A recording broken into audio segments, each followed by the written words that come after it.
রোজা রাখলে কিয়ামতের দিন কি হবে জানেন? রোজা কি কিয়ামতের দিন বান্দার পক্ষে কথা বলবে? চলুন আজ এই বিষয়টি জেনে নিব সহিহ হাদিসের রেফারেন্সে ইনশাআল্লাহ। সহিহ উত্তর হলো রাসূল করিম সাল্লাল্লাহু আলাইহি ওয়াসাল্লাম ইরশাদ করেছেন, রোজা কিয়ামতের দিন বলবে, হে আমার রব, আমি তাকে দিনের বেলা খাবার ও কামনা থেকে বিরত রেখেছি, তাই আমাকে তার জন্য সুপারিশ করার অনুমতি দিন। সুবহানাল্লাহ।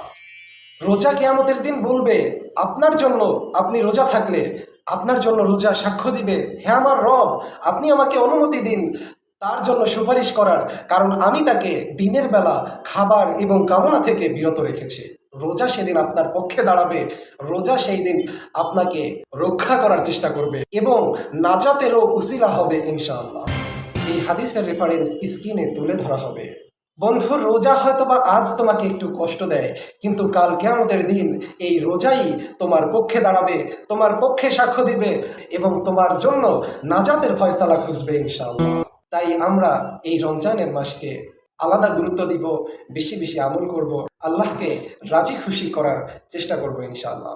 বন্ধু, আপনি বড়ই ভাগ্যবান, আপনি এই ইসলামের ভিডিওটি প্লে করেছেন এবং সম্পূর্ণ দেখলেন। কিন্তু বর্তমান সময়ে কেউ ইসলামের জ্ঞান অর্জন করতে চায় না, ইসলাম নিয়ে কেউ চর্চা করতে চায় না, কিন্তু ইসলামের জ্ঞান, দ্বীনি ইলম অর্জন করা আমাদের প্রত্যেক নর নারীর জন্য অত্যন্ত আবশ্যক।